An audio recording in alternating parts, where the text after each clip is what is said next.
Hello friends, আসসালামু আলাইকুম। Welcome back to my channel. আশা করি সবাই ভালো আছেন। আলহামদুলিল্লাহ আমিও ভালো আছি। যথাসময়ে চলে এসেছি নতুন আরেকটি রেসিপি নিয়ে। আশা করি আমার আজকের রেসিপিটিও আপনাদের পছন্দ হবে। চকলেট মিল্কশেকটি বাচ্চাদের কিন্তু অনেক পছন্দ, আর আমরাও কিন্তু বড়রা অনেক চড়া দামে রেস্টুরেন্টে এই মিল্কশেকটি খেয়ে থাকি। কিন্তু সামান্য কিছু উপকরণ এবং খরচে বাড়িতেই কিন্তু আমরা এটা তৈরি করে নিতে পারি।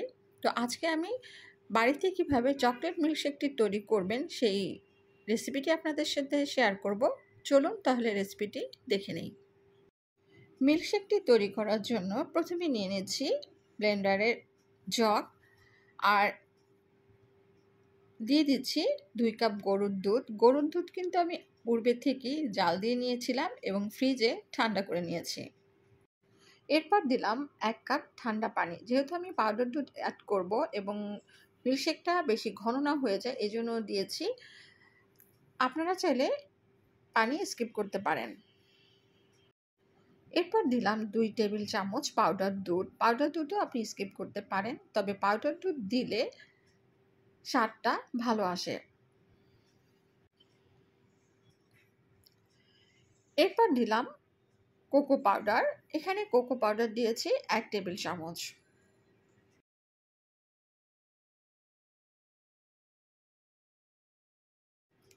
এরপর দিলাম 4 টেবিল চামচ চিনি, তবে চিনি অবশ্যই আপনাদের স্বাদ অনুযায়ী দিয়ে নেবেন।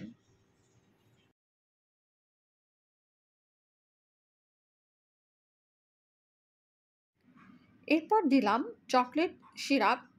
এখানে আমি চকলেট সিরাপ দিয়েছি 1 টেবিল চামচ।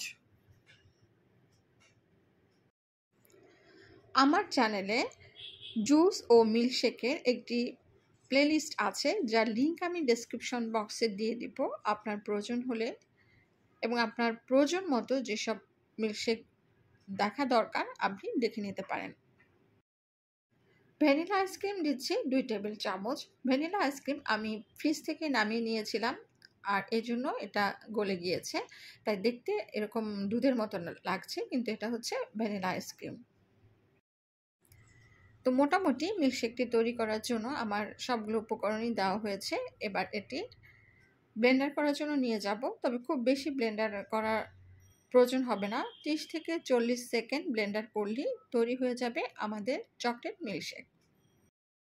তাহলে ফ্রেন্ডস, তৈরি হয়ে গেল আমাদের চকলেট মিল্কশেকটি। আর এই মিল্কশেকটি কিন্তু বাচ্চাদের কাছে অত্যন্ত পছন্দের।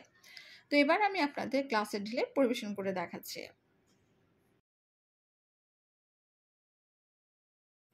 দেখার সৌন্দর্যের জন্য কিছুটা ডেকোরেশন করে দিয়েছি। এখানে কিছুটা পেস্তা বাদাম আমি কুচি করে দিয়েছি, কিছু ভ্যানিলা আইসক্রিম উপর থেকে দিয়েছি এবং চকলেট সিরাপটাও দিয়েছি দেখার সৌন্দর্যের জন্য। আপনারা আপনাদের পছন্দ মতো ডেকোরেশন করে নেবেন। তাহলে ভিউয়ার্স, আজকের মতো এখানেই বিদায় নিচ্ছি। সবাই ভালো থাকবেন, সুস্থ থাকবেন, আমার জন্য দোয়া করবেন। আল্লাহ হাফেজ।